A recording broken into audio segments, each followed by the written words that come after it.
Welcome to Special Education Insights. I am your host. For those of you who do not know me yet, my name is Lenora Edwards. I'm a board-certified speech-language pathologist with more than 10 years of experience, over 15 actually, and I am absolutely a lifelong learner. In this podcast, we talk all about the stories that drive the work that we do as special education providers. Each week, I get the amazing opportunity to sit down with incredible educators and leaders to uncover what they do, why they do it, and what we can learn from their journey. Whether you're new to special education or a seasoned leader, you absolutely belong here. So let's dive into our first guest, the incredible Dr. Gina McFall. Thank you so much for coming to be here, Gina. It is great to have you. Thank you, Lenora. It's a pleasure to be here. I'm so glad. So as a special education provider, you have done so many things over your career. I know we had the opportunity to talk a little bit. What keeps you passionate about the work that you do? It is never the same thing twice. Day to day, minute to minute, it is always very different. And I think the staff that I work with, the children that I work with, and the parents, just having that variety keeps me going. And I really enjoy the challenge of it and just working as a team to help students and help teachers also to grow as professionals. I love that. I know you, especially with, you mentioned you have over 30 years of experience, right? Yeah, let me do the math. 38. We're getting up to almost 40 years. Yeah. So I graduated from college in 1988 and just kept on going. That is absolutely extraordinary. Oh my gosh. I know for sure you have tons and tons of stories. Are there any that really stand out to you, or any specific experience that really helped you stand out the way that you do as an education provider? I can't really pinpoint one specific one. I think every year, every decade is a little bit different. Certainly from my teaching experiences as an emotional support teacher, just new to the profession, not knowing anything about that. I taught in an inner city environment, which was completely new to me when I started in the profession. And I learned so much working in, a very diverse school with a lot of needs. And that really was extremely helpful to me and drove me to, want to go into administration at a later point. So I think that experience, I've worked in intermediate units. I've worked as a providing support to students with emotional disturbance, in partial hospitalization programs, in school-based programs, and in center-based programs. I've worked for school districts, both large and small, urban school districts, smaller school districts, and as I said, intermediate units. So I've had a little bit of everything. Every experience has been valuable and good in its own way. Wow, that is incredible. And especially, so I love that you mentioned that you graduated in 88, because you've really seen the massive shift that's come over education and into the world of technology. Yes, when I started out, we didn't even have a computer in my classroom. Everything was done on, back in the day, it was called NCR paper. So, and then you would run it through like a not even a copy machine, but like this drum that made copies. There were no whiteboards. We had chalkboards. There was none of that. And then after that, of course, with the Gaskin court case, we started to see more and more inclusion. When I started out, I had a classroom that was designated as mixed category. And it was a self-contained classroom with various students that I believe, and it was an IU-operated program that I believe school districts didn't know what to do with. So as a young teacher, I had students with intellectual disability, autism, emotional disturbance at all different levels and at all different ages as well. So that was a very valuable experience coming in. And then we started to see, more inclusion. And those kids, as I look back on it, certainly would not have been in a center-based program. They would have been serviced in their public schools. Wow. Especially being called like a mixed classroom, depending. Right. Nobody even knows what that is anymore. Correct. Yeah, for sure. For sure. Yeah, I know I had an IEP when I was younger, and the labels and the diagnoses have absolutely changed over the years. What have you seen change with even the school district that you're in now over the past few years, whether it's a student need or a staffing need, the expectations of the districts? What have you noticed? I think right now what I have seen is just the need for qualified special educators. I don't think it's any secret that there aren't people going into education for various reasons. And I know one of the things that has been really exciting for me is in my current position, we have teachers who have certifications or degrees, but they may not necessarily have been in special ed. So one of the things that I've done is I've boot camped my teachers in the summertime, where we've done 2 days of like IEP writing, positive behavior support plan writing, how to conduct progress monitoring, things like that, where if they haven't had that coursework, where we're providing them hands-on training where they can get that. And I'm also very fortunate to, as I used to be a central office administrator with very limited contact with children. Now I'm in a building where I have 4 special ed teachers, and I have a lot of hands-on contact with the students. I get to know the students very well in a lot of positive ways that I didn't have before. And also I'm very accessible to the teachers, where in a district that just wouldn't happen. That's cool that you have 4 teachers with you to Yeah. be able to provide that. Right, I and I'm love here that full you have time, so it's great. It's really, really good. I can fill in, I can go in and do observations. I can go in and, make recommendations. I can go into general ed classrooms. So it's really a little bit of everything that I really hadn't had as an administrator previously, but I have now in this part of my career. I bet those staff members who get the opportunity to have a summer boot camp with you are just over the moon about it, because that really has to They be. have loved it. I mean, I was really surprised where they said, and I had one teacher who was getting her certification, and she said, I've learned more in these 2 days than I've learned in my coursework, because it is I try to make it very practical, with hands-on experiences from what I have, where we have actual IEPs with redacted information that they can pick apart and look at what's good, what's not so good, what would you change about it, how would you conduct yourself at an IEP meeting. So those are the kinds of things that I think, having been doing this so long, that I see as a need that I'm able to provide to my teachers. That's amazing.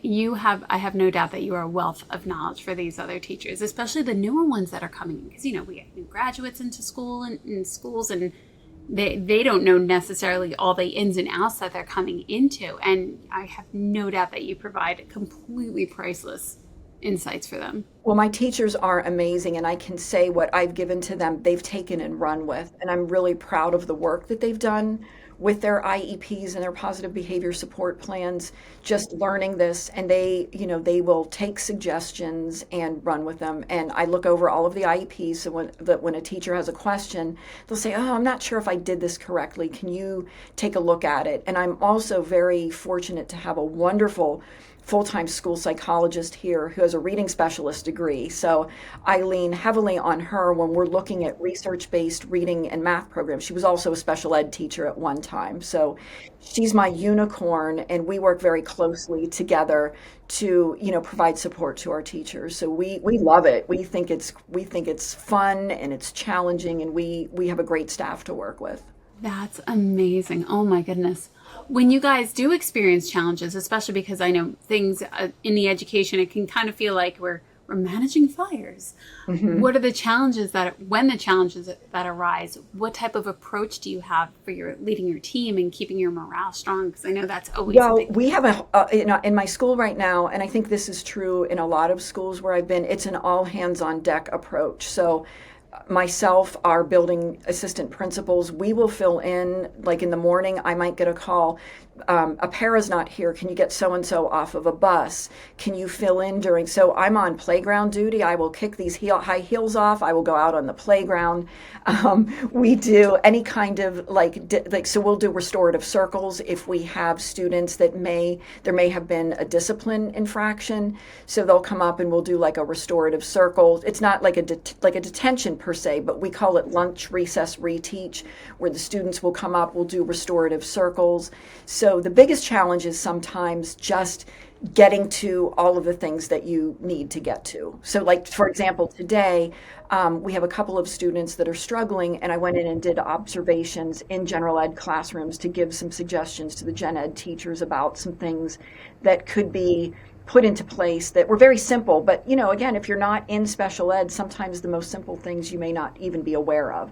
And when I met with that teacher afterwards, she said, "Oh, that's a great idea. I hadn't even thought of that." So I'm really pleased that people are open to suggestions and willing to try things and put them into place. That's awesome. I was actually just going to ask you, what are some suggestions that you find the most effective? Especially because, yes, you have the teachers and they have their specialties, but then you also have the therapist, and then you also have the family. So there's so many pieces that go into it. So I really think it's driven by the individual child. What might work for one child isn't necessarily going to work for another. So you really have to understand, the background of the child and what the child is doing, which is why the observations are so valuable to go into. And it might differ from subject matter to subject matter. So, for example, today I was observing a student with autism in a language class, and they were doing body parts, like identifying the body parts, and there was an activity with gluing, which I thought was a great activity with, the body parts and everything. The student was getting very frustrated. And when I met with the teacher and said, "Well, you're not grading on gluing and pasting, right?" And she said, that's right. And I said, "Well, and I speak some Spanish, so I said, well, when I was going over the body parts, he knew all of the body parts. So if that's the case, why don't we take out the glue and the cutting, which is a source of frustration, and the student gets occupational therapy, and let's look at maybe drawing a line from that body part to the correct vocabulary word, or doing a sort activity where you don't have to do that, where that would be pre-made. The teacher could do that." And that's such a simple accommodation for that student, to tap into that learning style. That is awesome. I'm so glad that you were there to be able to offer that intervention, because I'm sure the teacher even now thinks differently about how she might approach some other activities, even whether just for that child or for other students. Right. I hope so. And I think I seemed to embrace it when we had a discussion afterwards. That's wonderful. Oh, I absolutely love that. When you are, especially in the tracking of information that you do, especially with so many students, how do you track your information? Do you find that you get to do it weekly, monthly? What does that look like? Is there easier? So I'm in a unique situation here. I don't have an administrative assistant. It's pretty much me. So we have a pretty robust way that we keep track of the information. So I have a spreadsheet with all of the IEPs for all of our students with their disability categories in it, and then their IEP dates. So every time we have a new IEP, I go into that, and I'm the LEA for those meetings. I will go in and change all of those dates in there. We also use IEP Writer, which is an online electronic platform for our IEPs. So that will, and we probably have maybe 70 identified students here, so it's fairly easy to keep track of. So I also maintain the paper files, with the record, so if anybody were to access the records, we have the record piece at the front, that you looked at the records. And then I maintain paper copies of all of that information as well. So when we're looking at IEPs, we have a spreadsheet also. The school psychologist and I keep it with all the reevaluation dates that we have to do either biannually for students with intellectual disability or every 3 years for any of the other disability categories.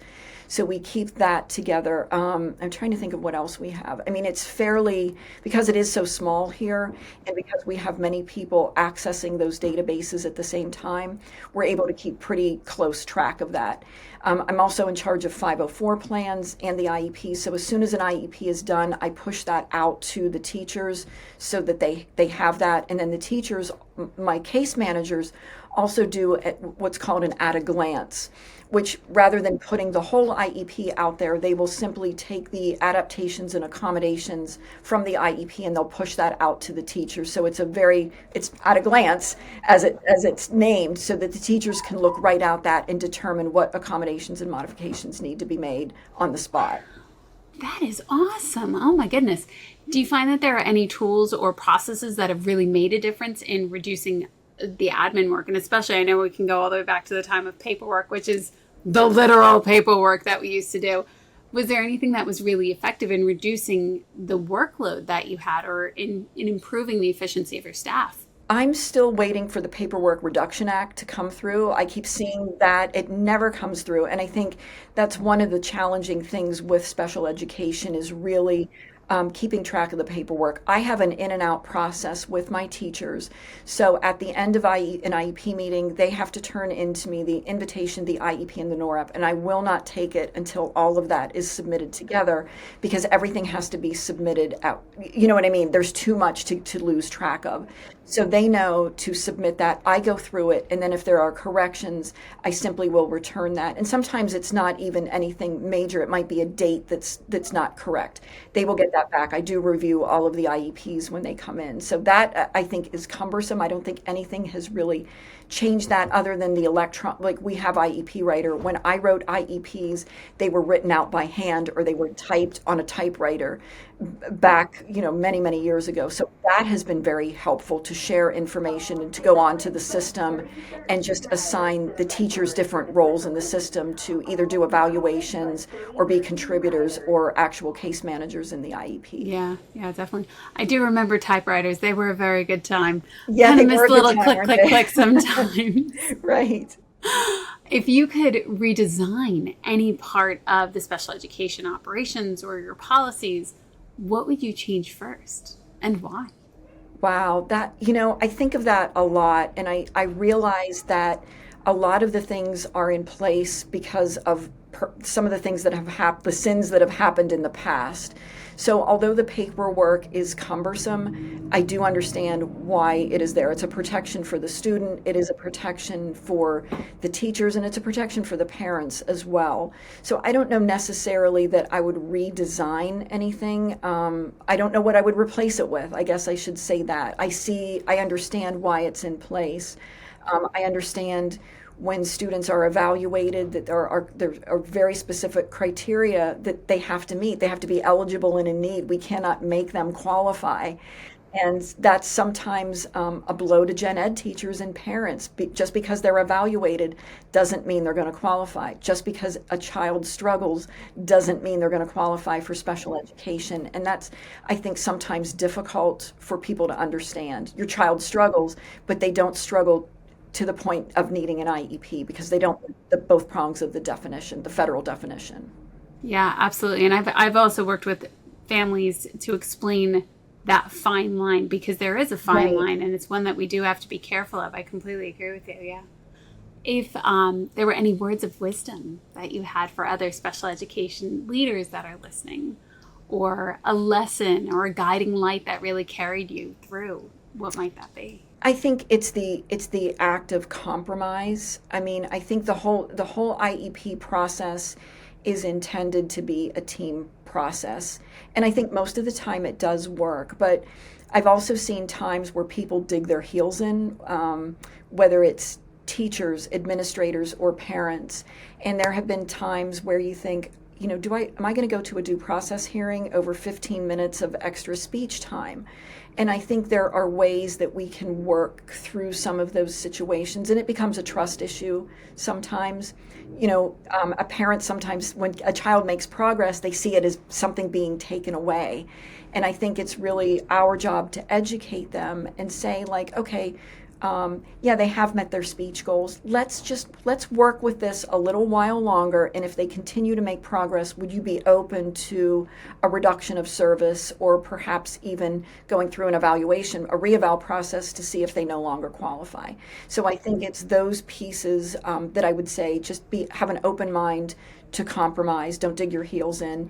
And as I tell everyone, act in good faith and document, document, document.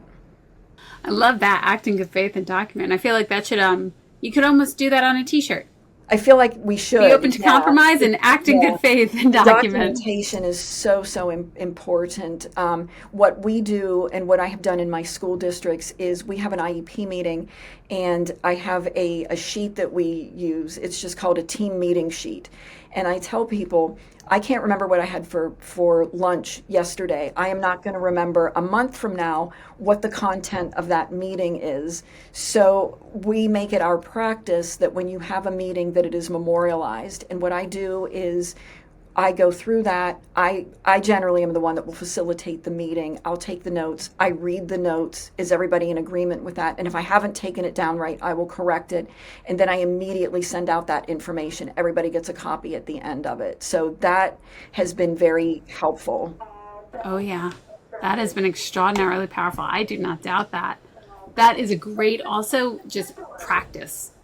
Right. Implementing it every day. That is the practice of staying on top of your game. Right. And I think parents appreciate that too. And and sadly, nobody wants to be in litigation or anything like that, but it has been very helpful when you have a file that, somebody can go through and say, wow, this is probably the best documented file that I've seen. I can see the process that you went through to get here. And if you don't have that, and I've been in situations where somebody forgot or didn't document it the way that it needed to be, and then we're kind of scrambling to figure out what happened and how to fix things. So that would be my words of advice to people. Those are great words of advice, absolutely, especially for that documentation piece. And I often encourage parents, once this process starts, document everything. Get a binder, get organized, and keep track, because Absolutely. You won't remember from day to day or week to week. Right. Yeah, absolutely. Gina, thank you so much for sharing all of your incredible insights and your experience with us. We so appreciate you having Absolutely. here. Thank you. To our listeners, thank you for listening to the Special Education Insights. If you enjoyed this conversation, make sure to follow or subscribe on your favorite platform, whether it's Spotify, Apple Podcasts, YouTube, so that you never miss another episode. If you know of another special education professional who would find these stories valuable, please be sure to share it with them, because that helps us grow as a community who are very passionate about helping others. And if you'd like to join the conversation or be a future guest, we'd love to hear from you, and click the link in the comments. Until next time, thank you for all you do. Gina, thank you for all you do, because it makes a difference in the lives of our students. Thank you, Lenora. Thank you. And we will see you next time, everyone. Bye.